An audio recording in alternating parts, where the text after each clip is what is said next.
and I'm a 4th year nursing student at the U of A.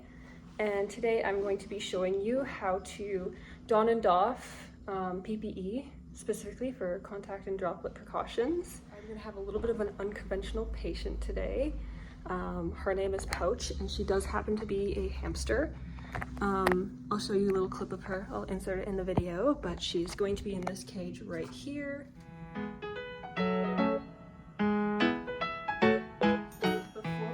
I'm just going to talk you through what materials I will be using, just so that you know what everything is before I start.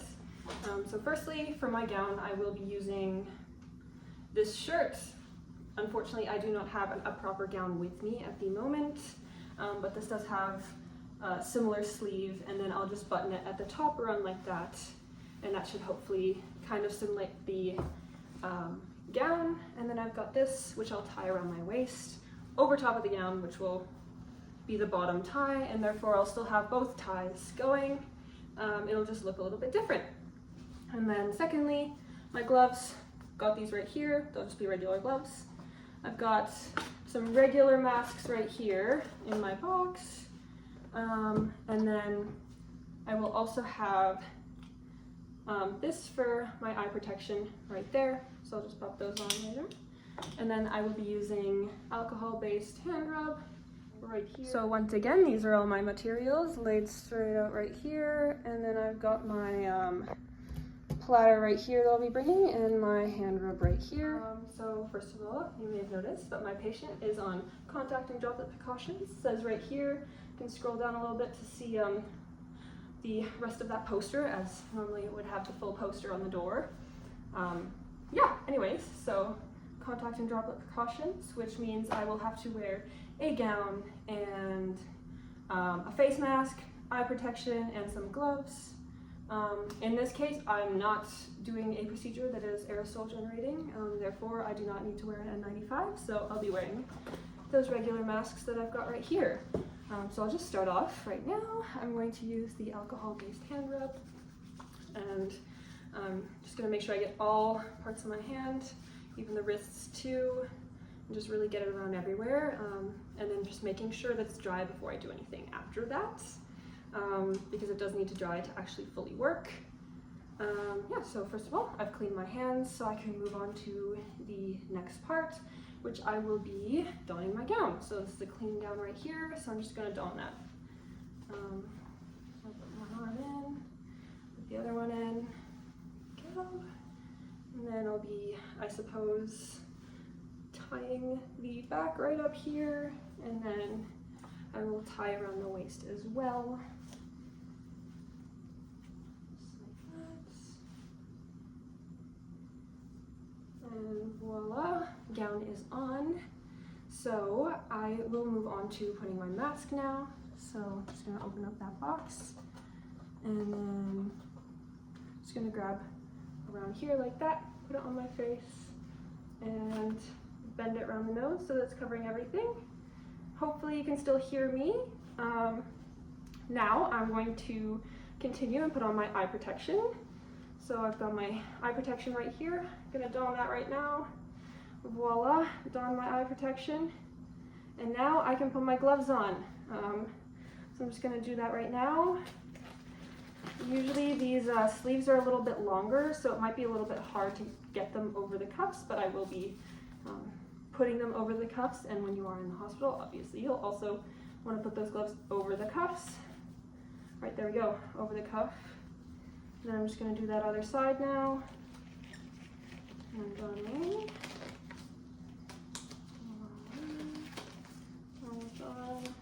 And then I'm just going to get that over the cuff on this side as well. Alright, they're donned over the cuffs of the gown, and now I am ready to go in, so I'm going to knock on my patient's door. Hi there, Pouch, I'm just coming to deliver your food. So I'm going to open up that door, and I've got the platter right here with me, so we'll put that food in there. Voila, and then got the water here as well, so we'll put the water in. Ta-da! All right, I'm going to leave the room. I'm done. I've checked on my patient. She is doing well. She appears to be sleeping in her hut right now. So I'm just going to leave the room, step out of the room, voila. And now I am ready to doff my gloves. So I'm going to start doing that, doffing my one glove, and then I'm just going to reach under there and doff the other one. And then once I've done that, I'm going to throw it in the garbage. All right, next thing I want to do is I want to clean my hands again. Using that alcohol-based hand rub, I'm cleaning my hands and just going to wait for it to dry again and making sure I'm getting the wrist as well and any areas that might not be as easy to get. There we go. Almost done. Perfect. All right, I'm going to start with the top of my gown now. So I'm going to reach back behind. I'm just going to quickly untie. There we go. I've got that. And then I'm going to reach around to the side and just pull on that string, and that should undo. And now what I can do is I can reach on behind and just pull that off. There we go. And there we go. And then see that I've taken it off, and I'm just going to roll it up now like that. And then I'm going to put that in the garbage as well. Voila. And now I'm going to want to clean my hands again. So I'm going to do that, and then we're just going to have to wait that same amount of time again. So I'm just cleaning my hands, making sure that they're fully dry before I move on to the next step. And then now I can take off my eye protection and my mask. So I'm going to do that like this. Didn't really touch too much, and I'm just going to throw that out as well. And then I can also move on to taking off my mask, which I'm going to do by just touching the sides there and throwing that out as well. Now that I've thrown that all out, I'm just going to do another hand cleaning again, just to make sure that we're super, super clean and safe.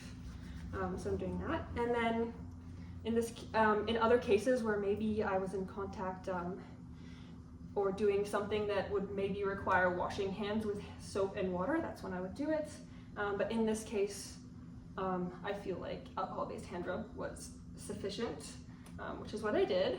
And my hands are very clean now. And before I end this video, I'm just going to touch down on a couple other types of precautions that you might see in the hospital, just so that you're familiar with them. And because obviously my one demonstration did not cover all of the different types of PPE you might have to wear depending on what the sign says.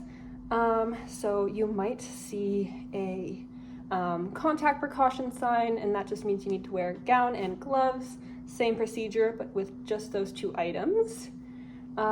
You might even come across a droplet, which would be the opposite, and you're just keeping the mask and goggles, or mask and glasses, or whatever you want to call it.